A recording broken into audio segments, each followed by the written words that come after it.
This is Street Knowledge with Chris Graham. Welcome to the podcast. Chris Graham, joined by Jerry Carter today. We're going to talk we talk a lot of basketball. We're not done talking basketball, and probably a lot of college, a little bit of crossover to NBA.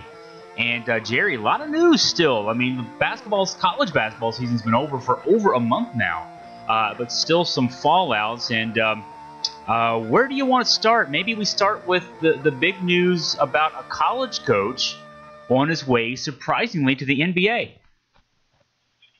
Well, Chris, it's really interesting because that is fresh news. And John Beilein, we traced this. You and I traced his route back all the way back to the University of Richmond Spiders. Little surprising to me at the age of 66. Now, last year, both Detroit and Orlando made a run at him and for an NBA job, but he has agreed to take the head coaching job of the Cleveland Cavaliers. And he signed a 5-year deal, and he inherited a team that come Tuesday, we're going to find out a little bit more about what level of talent is when the draft lottery takes place. But John Beilein making the transition from a very successful run at Michigan. In fact, he ended up coaching in 2 different Final Fours. But it made me think back to the number of coaches that have made the conversion. And it led me to a movie trailer from this week.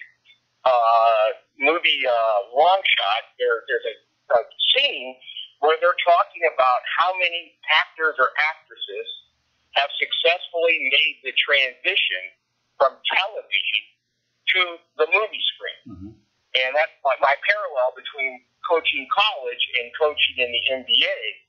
And the list stops at 2. And then those 2 people are Woody Harrelson, and George Clooney. And you go back now and you start thinking about the other coaches that made their name in college and tried to convert over to the NBA, and without being 66 years old. And one of the first ones that comes to my mind was Calipari. And that was an absolute crash and burn when he left and went into the NBA where the Nets were concerned. And not only it didn't work out, but some things got said, and it was a bad scenario from across the board. Another one that pops immediately into mind is Rick Pitino. Mm-hmm. When he went to the Boston Celtics. Again, not a great deal of success there, and his was more based on the draft and trying to have a team that worked within his system. And, everybody knew that the Lakers made a run at Coach K, and thankfully everybody down in Durham, he passed on that. But the only person, Chris, that I believe that has had success wherever he went and at whatever level he coached at is Larry Brown. And you and I haven't ever talked a whole lot about Larry Brown, but Larry Brown actually fits on my Mount Rushmore of coaches. And again, where other people might see the same guy as somewhat of a vagabond because he bounced around between the ABA, the NBA, college basketball, coaching overseas. But Larry Brown is one of the few people that has had a great deal of success. And then, of course, the modern day version of it right now is Brad Stevens after the phenomenal running Butler with the back-to-back championship games. I think the jury's still out on what level of success he's had with the Celtics, only because the Celtics were loaded for bear, if you will. So those are some of the people that come into mind, and there hasn't been anybody in my thought process other than Larry Brown who has shown that they could coach at whatever level they're coaching at.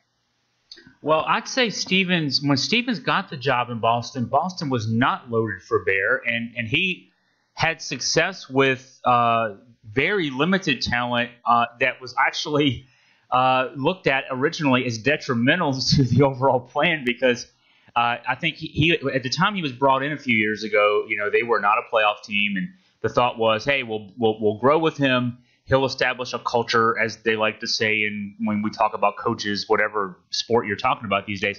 And he'll establish a culture, and then we'll get some high draft picks, and we'll win some games after we get those high draft picks. And his first teams had success, and they actually didn't get the high draft picks he thought they'd get as a result. And Danny Ainge then had to wheel and deal a bit to get to to be able to pick higher, to be able to achieve what he wanted to achieve. But yes, and now this year, this year's team was loaded a bit more.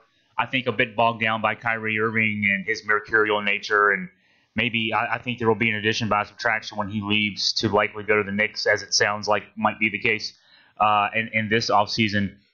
And then Boston can sort of reload with the freed up cap space there. But Brad Stevens comes to mind. He'd be the only certainly current example. I mean, to a degree, Quin Snyder, but Quin Snyder didn't go from the college game to the NBA game because he wanted to. There were some recruiting violation issues. I think it was at Missouri.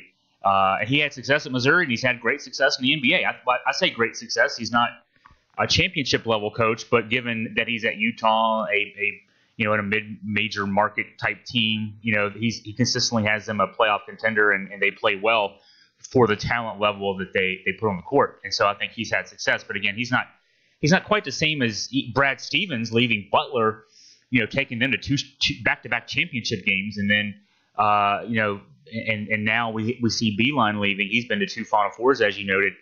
And Larry Brown, I'll throw in. I mean, Larry Brown has had so much success at so many different places. He always wears his welcome out, unfortunately, but he does have immediate success wherever he goes. And then, within 3 or 4 years, his style sort of grates on people.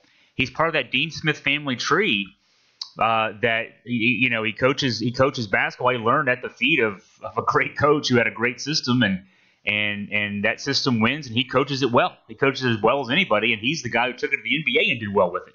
Doug Moe would have been another who from the Carolina family tree who did well in the NBA. But Beilein surprises me because of the age, as you mentioned, Jerry, 66 years old, to make this transition. I mean, maybe he feels like he's achieved all he's going to in the college game, and this is the last shot he'll ever get offered an NBA job, and he better take it because you mentioned last year he interviewed for a couple of jobs. He interviews for one this year. There are probably not a lot more opportunities for him to say no to the NBA. I'll throw this out there, Jerry. You watch, we both watch a lot of college basketball. I watch enough NBA basketball, and this time of year I watch a lot more with the playoffs going on to be able to form opinions on it. And I'll throw this out for discussion. And I'm of two minds on this myself, so I'm not even necessarily established here. But to a degree, NBA coaches aren't college coaches in the sense that, college coaches, you have to recruit, you've got to set the culture, you've got to put the plays in place, and everything else. At the NBA level, there's a president of basketball operations, there's a general manager. They do that behind the scenes stuff. They acquire the talent. When you're the coach, you're the coach. And you can be anything from Tyronn Lue, who, when he was in Cleveland, could have been criticized. I was among those criticizing him, rightly so, I think, for his job was to hold the clipboard for LeBron James to draw plays up during timeouts. All the way to, I look at a couple of guys right now. I just finished up watching that Golden State Houston series. Steve Kerr, probably more the psychology coach than an X's and O's coach. He's got all that talent. He's just got to get them to play basketball, because they've won so much the last few years that it can be boring to win as much as they do. And he's got their attention. They're winning again. Mike D'Antoni, I think, breaks the mold a little bit too. D'Antoni had success in Phoenix. He didn't have success in New York. I like what he's done in Houston, even though they've lost the last 2 years to Golden State. I think he uses what he has at his disposal well in Houston. So, I guess where I was going to throw it out there, Jerry, is, in some cases NBA coaches hold a clipboard so that the stars can draw plays up, and in some cases they actually are very important. So I don't know where Beilein fits in that. I guess as a college coach coming to the NBA with a young team that they're hoping to build up, I assume Cleveland wants him to be more of a hands-on guy. But whether he has success, and can have success, is still very much a question. Well, it's going to be interesting as listening to your thoughts there. I didn't want to lead with Quin because I have two levels of ties to Quin Snyder. One, he's from out here, and, of course, he played at Duke. The thing with Quin and what happened at Missouri, I was worried for him as far as what he was going to be able to accomplish, because once they decided that they were going to there's going to be a coaching change at Missouri, he ruffled some feathers by going ahead and stepping away from the team mid-season. And his thought process was, well, I don't want my players to have to deal with seeing me every day the rest of the way and have that black cloud hanging over their practices and their games. He was like, I understood what he was saying and why he did what he did, but so there was a double hit for Quin Snyder in the fact that he was no longer going to be there, and then there was people that didn't like the way that he left. But Quin actually, back then it was still the D-League, he actually went and started coaching in the D-League.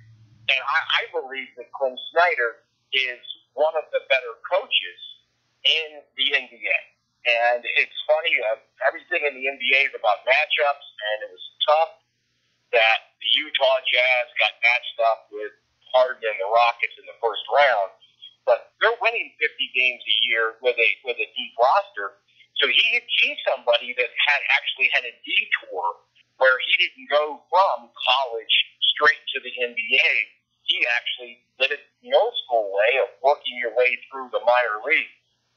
And this brings us back, Chris, what you said is exactly right about some coaches are just there and the players are more in charge of what's going on. Other people are trying to coach. And that brings us back to somebody, again, like Kyle Guy. I'm sitting here, and we've talked a little bit about what level of success Kyle Guy is going to have at the next level. And I think it comes down to what organization he goes to and how it's coached. If you've got somebody running a fundamentally sound basketball team, I love Kyle Guy's chances. It's not to say that he can't go play, you don't want to say playground basketball, but there's certain coaches in the NBA, and I think Brad Stevens is one of them. I do believe that Brad Stevens, and while he couldn't say it publicly about Kyrie, I think that there's a part of him that's going to be going, okay, at least it's going to end. It's going to end the drama of, which Kyrie's going to show up, what's the mindset going to be. And where Snyder is concerned, I think he's an up-and-coming guy. And if you're in a situation to where the best example of how not to do it is what happened in the past 12 months with the Los Angeles Lakers. Mm-hmm. It's even you see the quote this week about that the players are embarrassed by the process, but they're not trying to find the best coach available. They're trying to find somebody who can coexist with LeBron. Yeah. And it's tough. So even then, when they went out and said, okay, we're going to bring Lou in just so that there's some camaraderie there, then they couldn't get that part straight. But you're sitting there and you're going, okay, if going back to Kyle Guy for a second, I believe that Kyle Guy, Nate McMillan in Indiana is another one, Brad Stevens at Boston, Popovich in San Antonio, Snyder at Utah. You're in a situation where Charlotte would fit into that mode if they could ever stick with a coach. As far as a more fundamentally sound team, and that's my hope there. But the thing with Beilein that worries me is just the age gap. The age gap between when you're a college player, you're 17, 18, 19, 20, maybe 21 years old, and that coach is a secondary father figure to you. That would be my concern with And maybe Cleveland is the right situation because they are so young. I'm just not sure how somebody 66 going on 67, he's going to be 71, Chris, at the end of the contract. It's going to be really interesting to see how that part plays out as far as whether he's able to find success there or not. Yeah, and he's a system guy, too. He has his own defined way of doing things. And some of the system's NBA-friendly. The offensive part is very NBA-friendly, a lot of threes. He was a forerunner of that when he was back at West Virginia. He took West Virginia to an Elite Eight, I believe, in his 5 or 6 years there before he went to Michigan. And it was a team that, at that time put up an inordinate number of threes. And now the game, both levels, college and pro, there's a lot more three-point shooting than there was 10, 15 years ago. But he was part of that. He was a forerunner of that back in that era. He's also a guy who, at Michigan really emphasizes the defensive end of things. And so, in the NBA, it's tough because, in college you play 2 games a week. I mean, except for the silly season, like in November, you'll play a tournament somewhere over, in a tropical area or whatever, and you'll play 3 games in 3 nights. But, the bulk of your season is a Tuesday or Wednesday game and a Saturday or Sunday game. And so you have 2 games a week, and you have plenty of time to game plan and do walkthroughs and practices and put things in place. In the NBA, you have a lot of back-to-back night games on the road. You'll play 4 games in 5 nights. You have long road trips that might last 2 weeks. And if you get a shoot-around, you're lucky. You're really not changing up X's and O's. Your X's and O's are put in place in September, early October, in training camp and in preseason, and then you play.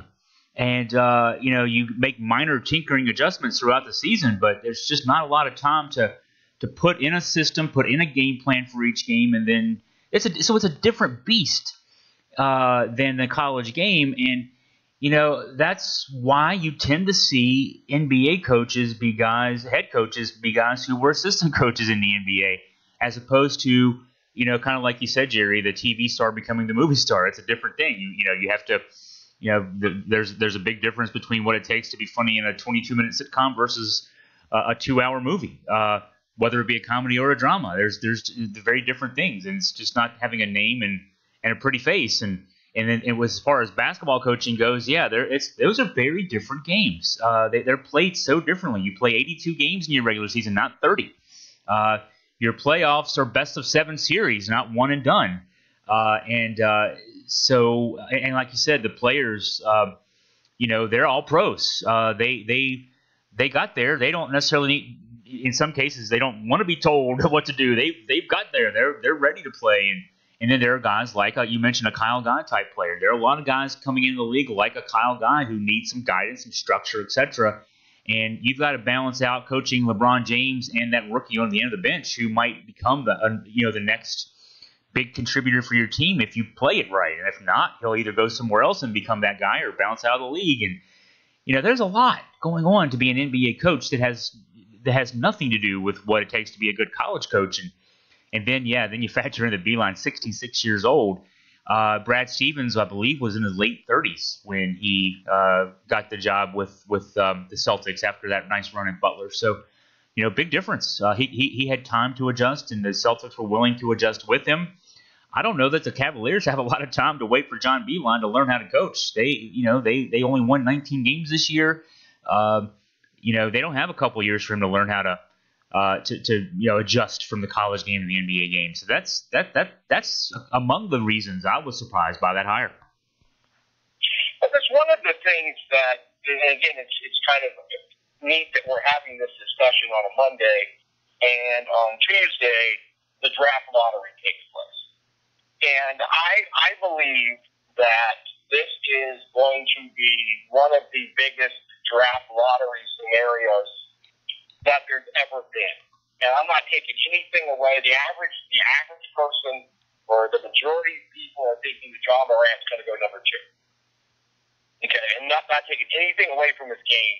The gap between getting the number 1 ping pong ball and the number 2 ping pong ball, where Zion is concerned. So if you go back through, you look through the draft lotteries and the glaring ones, when you go back to MJ coming out and managing to go third.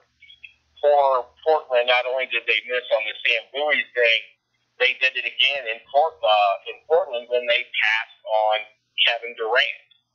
You're in a situation by going with Odin from Ohio State. So in college, you're going to you and your coaching staff are going into the living rooms and you're picking who your players are, and you're in a situation to where you have complete say over who sits on your bench. Now you do want to coexist with your athletic director and be involved in that, but when the NBA is concerned, the other thing that's changed dramatically, Chris, is nobody is trying to let somebody be both the coach and the GM anymore. Mm-hmm. And some people have missed that more wide screen, and one of them, obviously, was Doc Rivers with the Clippers. Yeah. It was a situation. Look what he did this year when he was just the coach. Yeah. I think he had arguably as much success as when he had four big name players. So you're at the mercy of who your general manager and owner are going to bring in there. But tomorrow night we're going to find out who's going to get Zion. And it's everybody will have their lucky charm. But I think this goes back to the Patrick Ewing lottery, which of course when he went to the Knicks, everybody was had their conspiracy theory on how that happened, and the fact that Jordan ended up in Chicago versus Houston or Portland. But you're in a situation to where any coach of the NBA teams that are in the lottery have zero say over who's going to end up with Zion. Mm-hmm. You just, so people think that, hey, this got easier because you don't have to recruit. I would argue the flip side of that. Now you got a general manager basically recruiting for you. Yeah. And that's great. That's great if you and him are on the same page. And which one of the things that worries me about the NBA from a coaching standpoint, I'm a big fan of Becky Harmon. Loved her when she was playing college ball, the WNBA, and now she's one of the lead assistants for the Spurs with Popovich. And there was an article released a couple of weeks ago saying that Becky Harmon would never get a chance to coach as a head coach in the NBA. And they went around, and of course everybody is having the anonymous theory of it, but you can't have an attractive woman coach these men. It would be too much of a distraction. And I'm sitting there in my mind going, I'm not sure where Beilein, again, I'm 55, so he's not a really, really old person to me. But I'm just not sure that the average 23 or 24-year-old is going to be able to relate to somebody that is 66, going on 67. That's gonna be really interesting. And there again, you got the Brad Stevens, Patino, and Calipari, and of course Quinn taking a slightly different manner. So it's not like this is news breaking or groundbreaking, but it is it's a little bit by surprise on my end. But it ties in my mind, and we're talking about systems. Because we're down to the Final Four in the NBA, and of course it's not the glamour of the Final Four of the NCAA to you or I, but you're down to the Final Four now, and it's almost perfectly chalk. In the East, you got 1 versus 2. In the West, you've got 1 versus 3. And Portland did pull out the Game 7 win at Denver, but the job that Portland has done, again, dealing with the death of their owner. So there's a great deal of flux there. And, of course, the Blazers are when the Sonics left, the Blazers are the closest team that we have to a team. And it's kind of funny to me that there's actually 3 Duke players on Portland. But let's get past that point. Look at the team, because the question where, Josh's concern is, can he play at the next level? Oh, he only played in the Ohio Valley. Oh, he only played against this level. Here are your players that are your stars for the Portland Trailblazers. Damian Lillard just went to Weber State. Uh-huh. And C.J. McCollum went to Lehigh. Yeah. anybody that, again, if you're not as familiar with what goes on in Portland, you'll be going, okay, I guess I've heard those names, but they're in the Final Four for the first time since 2000, and they're doing it, again, now the Duke players are Hood, Curry, and Trent from last year, and they're all role players in the process, but the two main guys, again, came from two very, very small schools on the same page. Okay, if you look at the Golden State, the group there, Jordan Bell, Oregon, not a basketball powerhouse. Klay Thompson from Wazoo. Steph Curry from Davidson. And now you do have Draymond Green. Green was a second-round pick out of Michigan State. Right. So the fact that you go out and of course, again, I can't not mention Durant, who I would argue is as good of a player as there is in the NBA. And he is the one and done exception. He was the one and done that went to Texas before coming up here to Seattle. But continuing on that theme, look at the flip side of it. Okay, you got the showdown in the East is going to be great, and we both have a rooting interest in it because of Malcolm Brogdon. Hopefully, he's going to be healthy enough to be back to his normal self. But again, you look at for example, the people that are playing, okay, for Toronto, okay, Kawhi Leonard, San Diego State, right, Gasol from overseas, Serge from overseas, Pascal, New Mexico State, Jeremy Lin from Harvard. Now, you do have Kyle Lowry, who was Villanova before the modern-day Villanova. Again, non-basketball schools, or powerhouse schools, if you will. So when the fans are watching the draft, and everybody knows the 5 or 6 names, or the 8 or 9 names, but you always love the fact that you see these fans booing a choice because they don't know anything about them, or that's not their favorite player. It's not just who's going 1 and who's going 2, but I'm really pretty excited to see where DeAndre Hunter slides in at. Yeah. And you're in a situation to where he could very well be somebody playing for Beilein next year. So tomorrow we'll set the table by giving us a picking order, and then the backroom deals can take place as far as who's going to trade up, who's going to trade down. But somebody is going to be very, very, very happy tomorrow night. Yeah, I think too. Sometimes I think as far as the draft goes, the guys who get picked later in the first round, Ty Jerome, for example, is slotted in most of the mock drafts I'm looking at in the 20s. Early 20s, mid 20s, a couple of late 20s. That means you're playing for a playoff team. Now one, that means you're probably not going to necessarily walk right in and start. I mean, sometimes you'll see a playoff team. They'll lose a free agent or two, and they're looking in the draft to find someone who might be able to step in and play right away. But, the team we're seeing Ty Jerome most associated with in mock drafts and whatever science that is the Boston Celtics. He likely goes in there. He could become a rotation player. Actually, if Kyrie Irving ends up leaving, maybe he gets a chance to walk in and at least compete for a starting job. But I've also seen his name associated with the Golden State Warriors.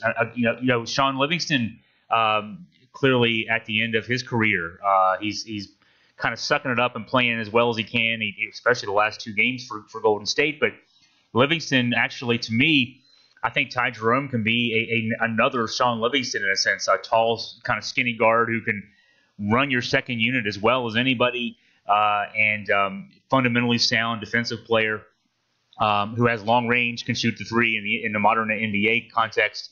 But yeah, I think sometimes those guys end up being in a better situation because you're going to a place that is established. They're winners, and they're looking to replenish. Whereas sometimes, a guy who gets picked at the top of a draft, or maybe not 1, but 3, 5, 7, somewhere in there, it could be that you'll go right in and start, but you also might be, plying your trade for a losing team for a few years. Think of all the poor folks who've been drafted recently by the Phoenix Suns, for example. So Devin Booker among them. So it is, at least after tomorrow night, we'll know in order. And And then, boy, yeah, the conspiracy theories abound. If either New York or LA get that first pick, then we'll know that the fix was in. And, you know, I'll say this, Jerry, as far as that goes, I mean, I hope there's a fix in from basketball. For the NBA standpoint, I want Zion to go. I mean, I want him to go to a New York or LA situation. I don't want, no offense to the mid-market teams and everything else, I don't want him going to Phoenix. I don't want him going to some hinterland place. I want Zion to get featured. But, you know, I guess we'll find out tomorrow night whether or not there's a thumb on an envelope or, you know, I guess that was the talk in the 85 draft lottery, that there was like the one envelope had been left in a refrigerator or a freezer or something like that, and Stern was fumbling around for the cold one and he found it and picked it out and had the Knicks name in it. But I don't think they do the same thing with the ping pong balls anymore, but maybe they'll put one of those in a freezer. But I'm kind of, I don't know, half hoping that there is something going on so that we get to see him in a good situation and have his best chance to shine at that next level. But it's going to be really interesting because again, the thing for me is loyalty is loyalty all my life, and Michael Jordan will always be my favorite basketball player. And I don't care who thinks they're better or who other people think they're better. So if he doesn't go to New York or LA, I want to see him go to Charlotte because I think that would be a pretty cool team up there, if you will, to let. Because Mike needs something, and Kemba Walker is a phenomenal player, but he wouldn't get the exposure. But what's concerning me is if he ends up in a market. You mentioned a couple. I don't think it helps him to go to Memphis. Right. Zion Williamson, if we learned anything this year, okay, he's a phenomenal talent. He is. I think he's a once-in-a-generation talent. I'm just not sure that he's going to go to an NBA team, okay, and all of a sudden they're going to be really, really good. Right. I don't think. In other words, if you put him on the Cleveland Cavaliers, I don't think that the Cleveland Cavaliers are all of a sudden going to be competing for the upper echelon of the. Yeah, right. I agree. Now, for the Knicks are really unique because you're gotta believe it's going to be Durant and Kyrie, and then the question would become: could it possibly be those two and Zion? Mm-hmm. You're in a situation now to where that you could go from 0 to 100 really, really fast. Mm-hmm. But I'm with you. I'm hoping he goes someplace where you get to see him on television a lot, and but I want there to be some other players. The situation in Phoenix, as you mentioned, is really interesting because they keep adding pieces. And they keep going nowhere. I mean, they had the number 1 pick last year. Yeah. And I don't know that they were any better this year. No, they were, yeah. So it's going to be interesting from that standpoint. And the other, one final note on the West, the series out here in the West is going to have something that I think has a tie to the Shenandoah Valley as well. Because I still think Del Curry might only take a backseat to Ralph Sampson as far as people that play basketball in the Valley in high school. Yeah. But it will be the first time in NBA history that it's been brother versus brother in the conference finals. Mm-hmm. So it'll be neat to see Del and Mrs. Curry at the game. One will be wearing one color, one will be wearing the other. So that part will be fun. And again, I don't know that they're going to play against each other a great deal, but it'll be interesting from a matchup. But switching back to something that's going to affect everything. Let me jump in. Let me jump in there real quick, though. I wanted to say something about the Currys. We do. I mean, I don't know if I shouldn't say we. Like everybody who lives here thinks this way. I know I think this way for 2 reasons about the Currys being, even though they weren't born and raised in the Valley, I think of them as Valley guys. One, my wife Crystal is a Virginia Tech grad, and she also went to high school at a high school called Fort Defiance High School. Del Curry, Fort Defiance High School grad, Virginia Tech grad. So. We saw Del the other night. He and his wife were at, they showed him courtside at one of the games.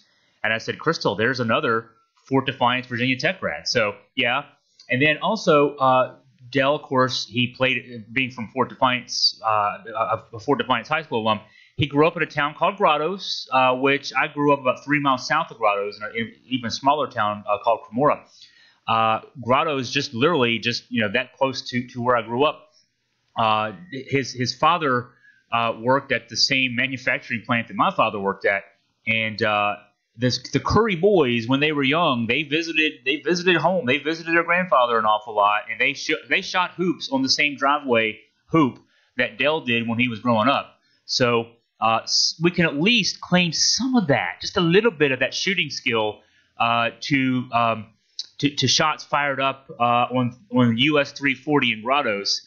And so I think there are enough people who know that history that are rooting for those guys and are very proud to see Dell sitting courtside when they'll be playing this coming week. It's going to be fun, and I think that if I had $1 for every person my age whose claim to fame in high school was getting a base hit off Del Curry. It's not about having guarded him in basketball, but all of the stories from all of the coaches and all of the older players, their big moment was they got a base hit off Del Curry.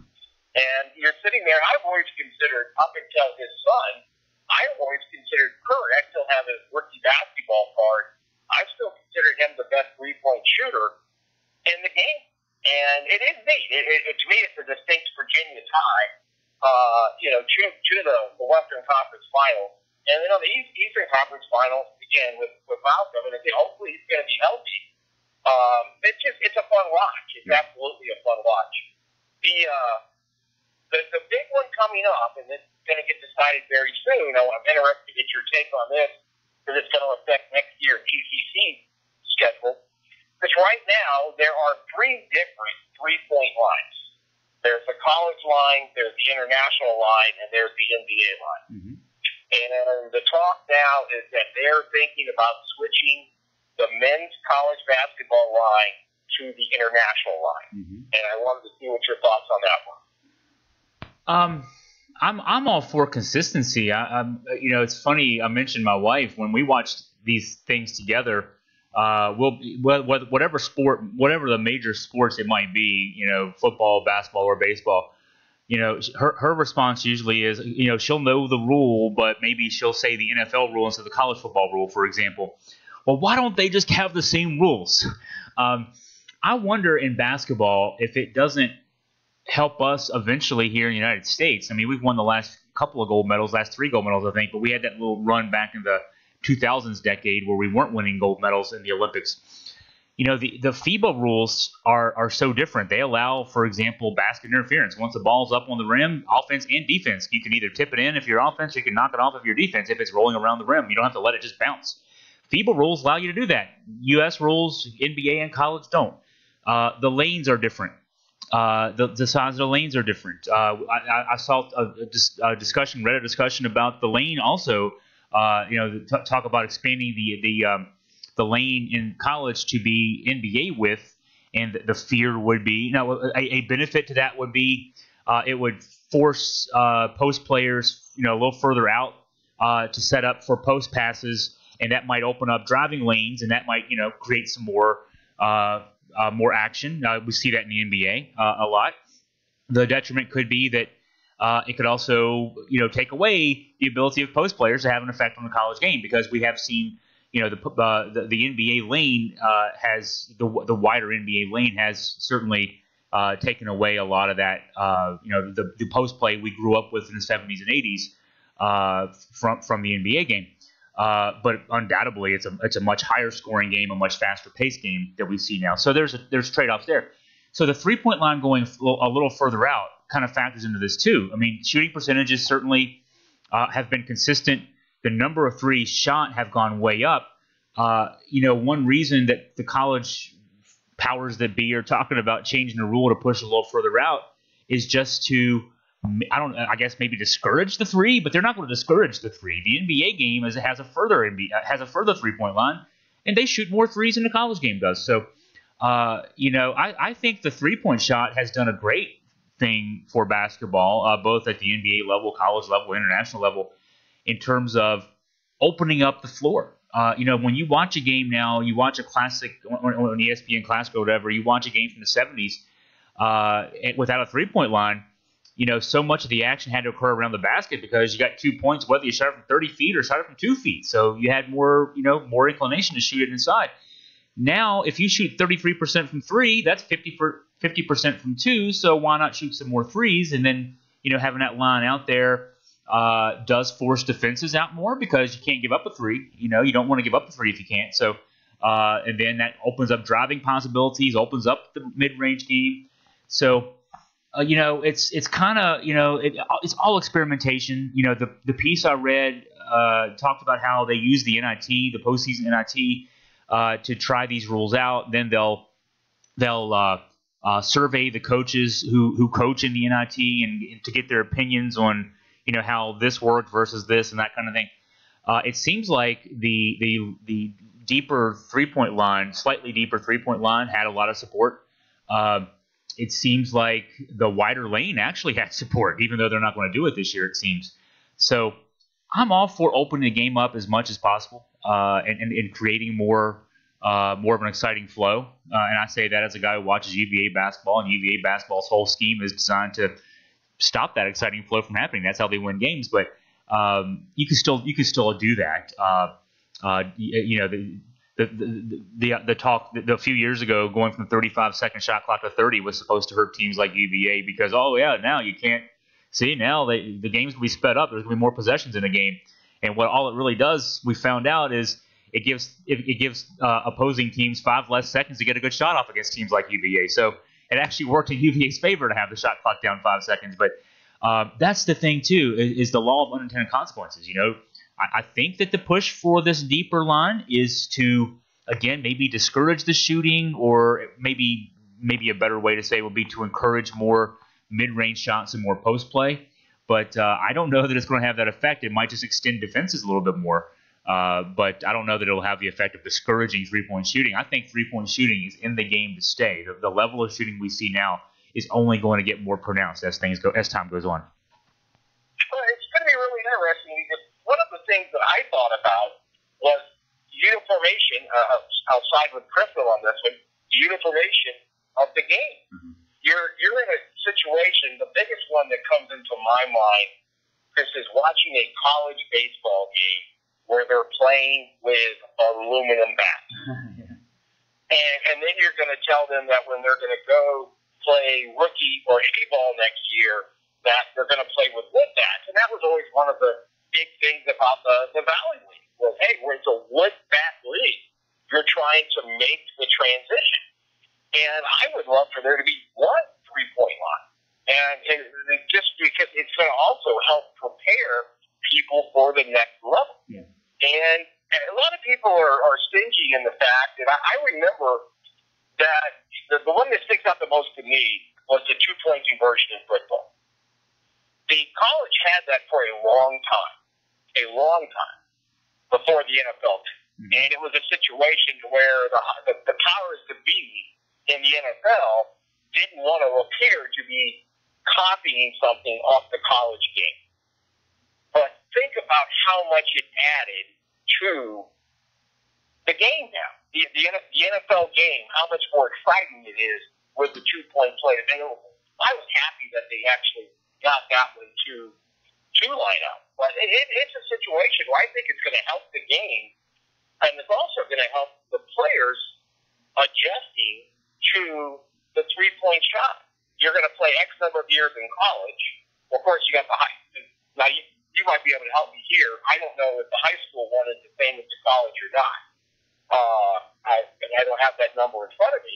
I just think it would help to push it back and either have it match with the international or have it match with the NBA. You see someone like the person that comes to mind, Trae Young. Trae Young, when he was at Oklahoma, and you saw where his shots were coming from. He was never hugging the 3-point line. He was in a situation where he was putting them up. The last guy going way back Virginia Tech way, but Kix Burton. You're sitting there and you just say, hey, Trae Young's across half court. He's open. But the younger players now that are playing to get solely to the NBA are already shooting the deeper three. So I saw that one come up, and I see the pros and cons to it, but I'm really hoping that it's a change that gets made, which would lead me to one other question for you, is the other glaring difference between college and the NBA, in my mind, Chris, is 5 fouls versus 6. Mm-hmm. Does it hurt the college game that if you're allowed to have a 6th foul? Especially now with what people are paying to see the college game at a high level. You know, I'm glad you asked that, because I was going to go down a line with that, and kind of I'll kind of rapid fire throw a few things out here that I would change. If you let me be commissioner of sports for a day, and I could change whatever rules I wanted to, and they were going to change, you couldn't change them back. Okay, so if I could fix every sport, here's what I would fix. In basketball, I'd get rid of the foul out. I would make it so that if you got to whatever number you decided, 5 or 6, maybe they get an extra free throw if you commit a foul over that, to discourage just having a guy with 10 fouls. But I would get rid of the foul out completely. I would also, though, get rid of it doesn't impact the NBA as much. You don't see a lot of fouling in the NBA to stop clock at the end of games because of the 24-second shot clock. But at the college game, I would give the team who gets fouled late in the game the option to either throw the ball in bounds or shoot free throws. That would make it so that whole parade would be over. It wouldn't be 2 games. We play one game for 39 minutes where you play basketball, and then for the last minute you play a free throw shooting contest. I would just say no more of that. You can either shoot free throws or you would take the ball in bounds. And, of course, you take the ball in bounds. Of course, they wouldn't foul anymore. You'd have to play basketball for 40 minutes. In pro football, now college football, I think for the most part has it right. I love the way they do it. The NFL was trying to make some more excitement. They moved the kickback on an extra point to the basically making a 35-yard kick. I'd go back to the old kick, but I would set the ball at the 1-yard line, not the 2. Now you've got an option if you're an NFL team. You can go for 2 from the 1-yard line, not from the 2. And I don't know what the percentage would be, but I would bet it's over 50% that you can gain a yard on a play.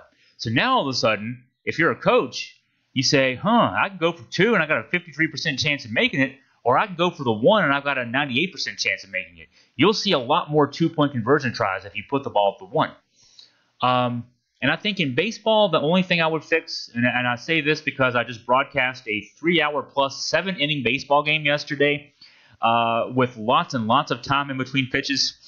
I would make that 20-second pitch clock that you see at the minor league level, I would make that uniform. 20-second pitch clock. You get the ball back in your glove, you got to throw it within 20 seconds. I've seen it work. I've seen some minor league games. I've been to the Richmond Flying Squirrels and seen a few of their games with that pitch clock. The game flows great.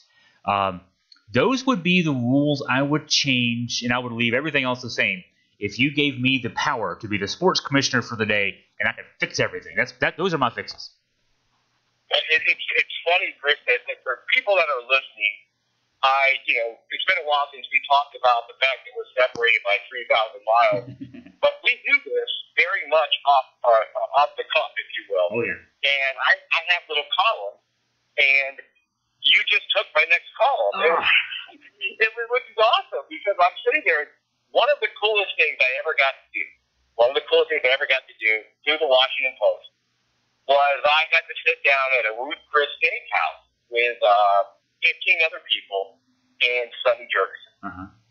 And Sonny Jurgensen he is a character. And again, I love him because he went to school where? He's a Duke grad. Yeah. Now, that's not a lot of people know that, but so Jurgensen's sitting there, and they let us have this Q&A. And I feel so bad for Sonny, because Sonny's like me. He wants to tell a story. And people are asking him questions like, who do you think should be the third string tight end, for the Skins this year? And I'm sitting there and I'm cringing. I'm going, well, please, So I raised my hand and I said, Sonny, if you're the commissioner of the NFL for one day, what's the first thing you do? And Sonny looks at me and his eyes get big and he's thanking me for the question. He goes, I'm cashing my paycheck. just cracked me up to think about. That wasn't what I would have thought. Because you're talking about, I think the commissioner now getting $30 million a year. But it's a situation where it allows him to talk about the things that would make the game better. And that was my next question. Well, that was going to be my next question to you was, hey, we have these games that we love. What could we do to make them better? And I agree with you absolutely where baseball is concerned. People knock soccer because, hey, you could sit there for 90 minutes and not see a goal scored. With baseball, if you're not careful, you could sit there for 4 hours and watch a baseball game. Mm-hmm. So anything that they do to try to expedite that, and it's a situation to where I love the fact that they're constantly trying to tweak the game to make it better. And the idea with the free throws, that would actually, you're sitting there.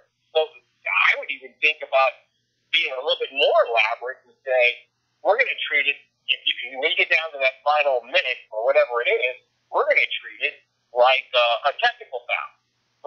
You foul somebody, just foul them, they get one free throw and the ball back. Mm-hmm. Mm-hmm. Just find some way, because some of the games, again, there's been some great comebacks, and I sat there the other day just because I just haven't watched it enough. I watched the overtime of Virginia's championship game this week. And it's not lost on me that while they scored 17 points, they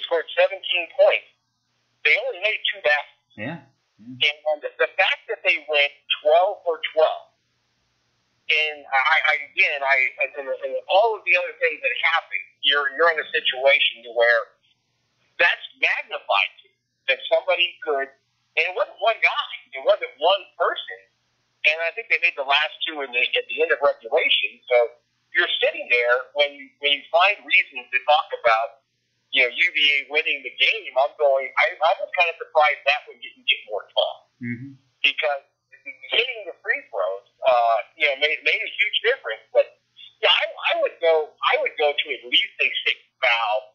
Because you remember the first Duke Carolina game, they were talking about how disappointing it was that people paid all that money to see Zion, and Zion got hurt 30 seconds into the game.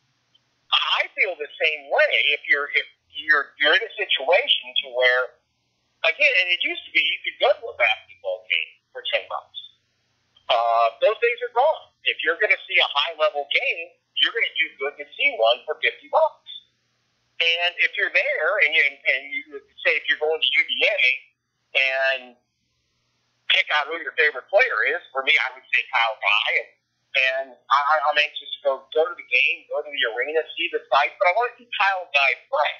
I like the idea of even having it being unlimited, but I think taking how many games this year, the coaches had to change their coaching style based on when somebody picked up a second foul.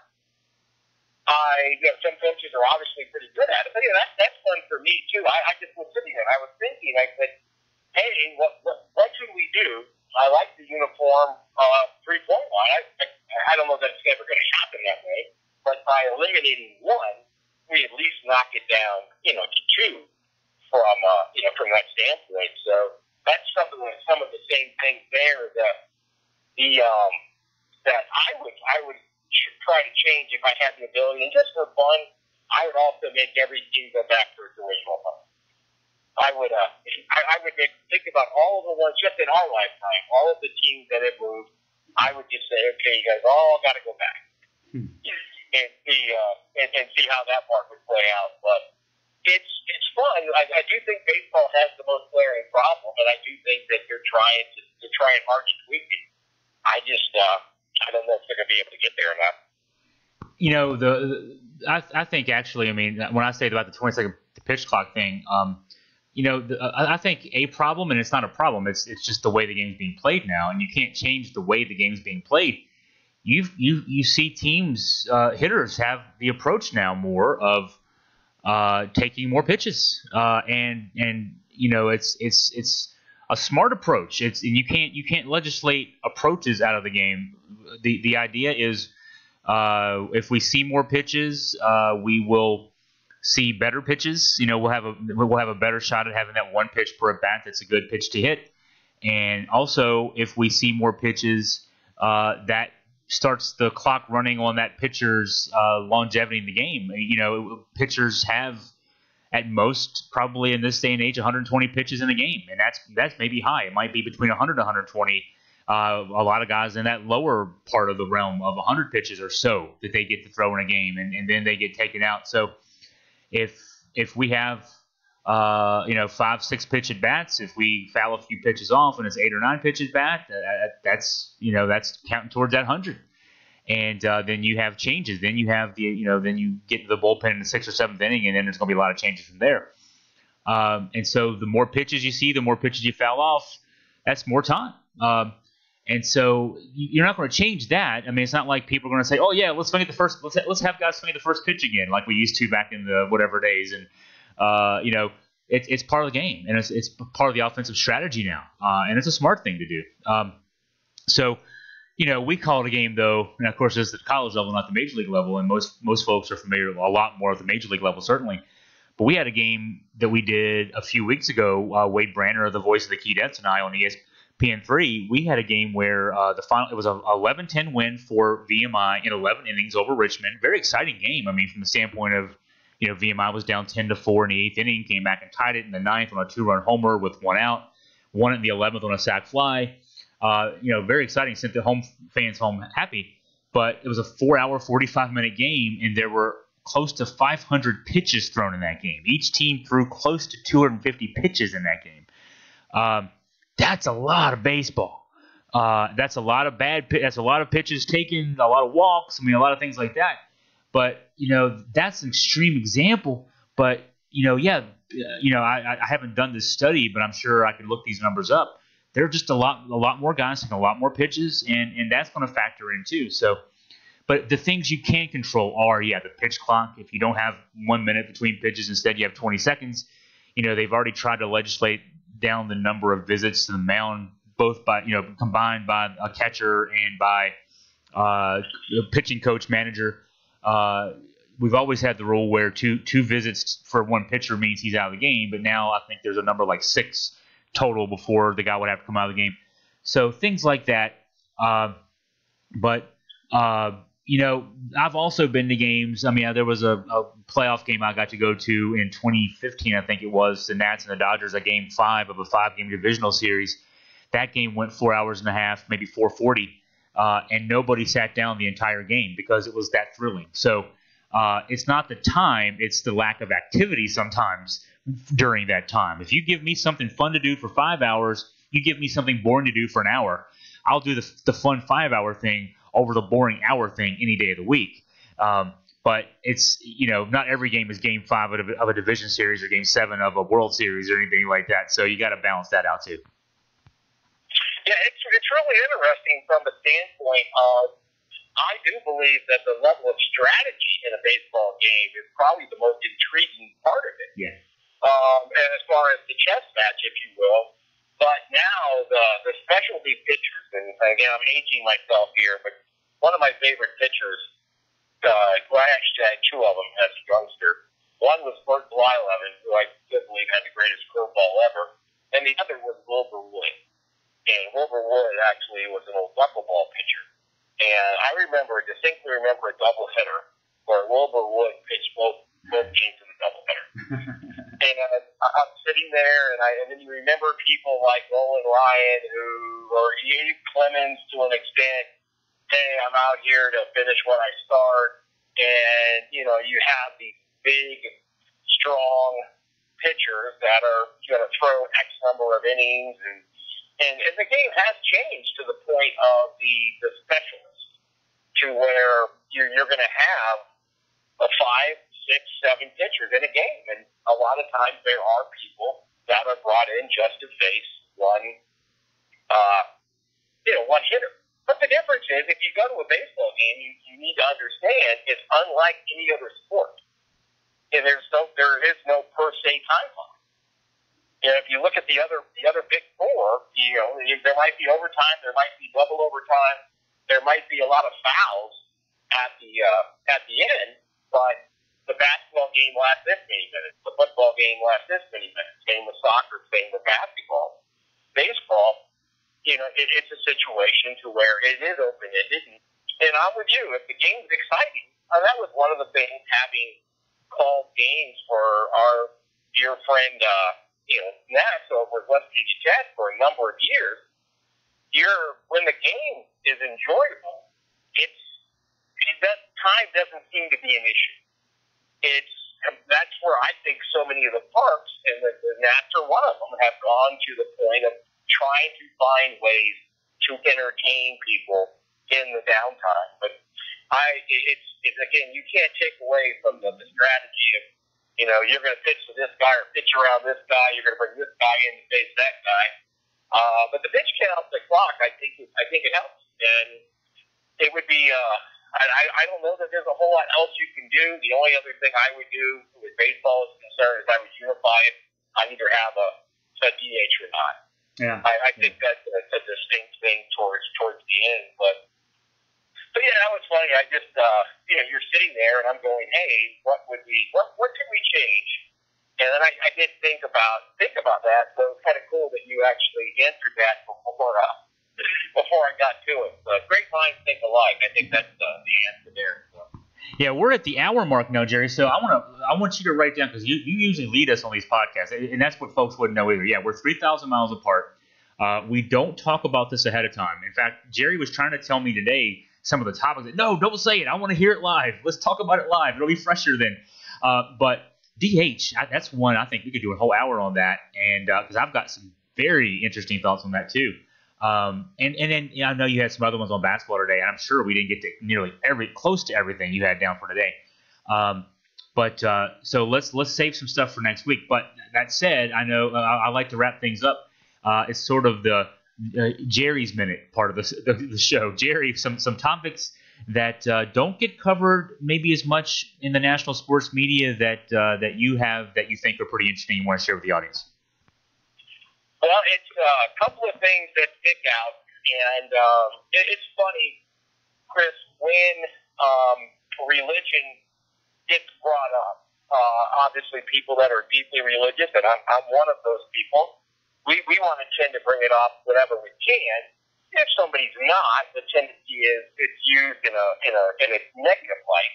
But one of the cooler things that anybody out there that saw the movie Breakthrough, the Curry was actually the executive producer of that movie, and it was really neat. Obviously, earlier this year, Timmy and his brother Robbie were the executive producers for a movie called Run the Race.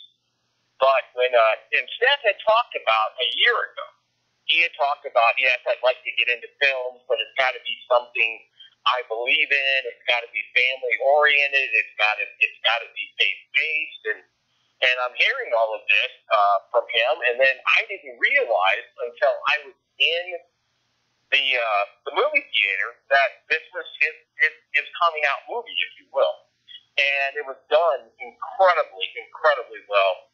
Tells a phenomenal story, and it doesn't get to talk of all the things that LeBron has going on.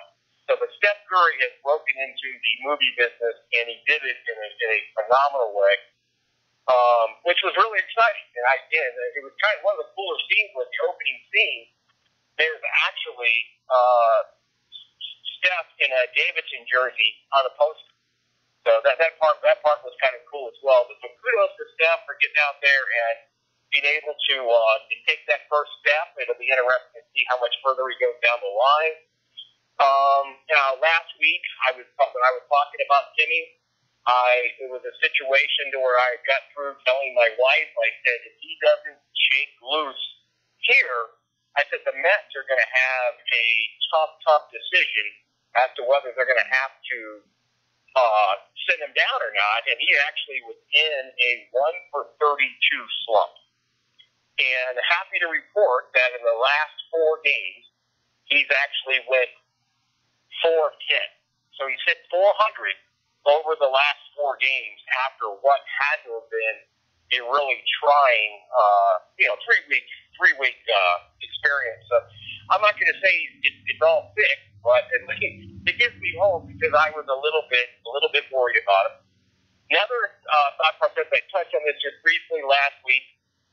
Again, we're at the point where the WNBA season is about to kick off, and they do it wisely by they try to avoid competing with the NBA season, and it'll be a little tricky for some of the teams because a lot of the star players are coming back from overseas and having finished up their obligations to, I guess, what is quote-unquote their real jobs. Mm-hmm. But anybody that has a chance, again, back in Virginia, the Mystics play entertaining basketball, and it's a fun watch, and especially with Deladon there. If you get a chance, whether it's on TV or a chance to actually go to one of the arenas, it will be a little sad this year on one front in that Stewie will not be playing this year. She's out for the year.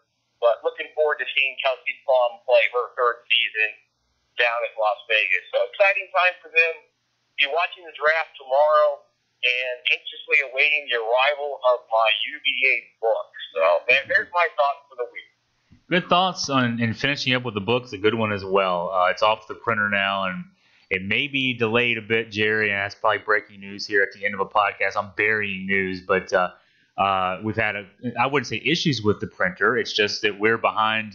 The printer is they're a small printer, and I'm told we're in line behind a couple of other books, so it may be a week or two later than we thought getting out. But here's the good news. I don't think I said this last week because we hadn't made this decision last week. It's going to be 238 pages full color. We've got photos sprinkled throughout the book. There's not like in a lot of books you have a photo section in the middle that has really nothing to do with the whole book. It's just, hey, we put photos here. We actually laid this out with photos, and great photos. John Markham from the former Times Dispatch writer and photographer, and then also John Meacham, some great photography from UVA home games all season long, and layout by Crystal Graham, writing by Chris Graham and Scott and Jerry Ratcliffe, Scott German, Zach Peerless. So, it may be delayed a week or two. I think it will be delayed a week or two, but in the end, it's going to be an awesome book. So thank you for giving me that opportunity to throw that out there. And we're going to have something more formal on the website about that when we get a concrete date from the printer. But that is worth mentioning at this stage, just to be on the above board kind of situation. So thanks for bringing that up, Jerry. So for that, I think I'll wrap us up for this week. And Jerry and I will get back together next week. We'll talk some more sports. Jerry, thanks for your time. And listeners out there, have a great day.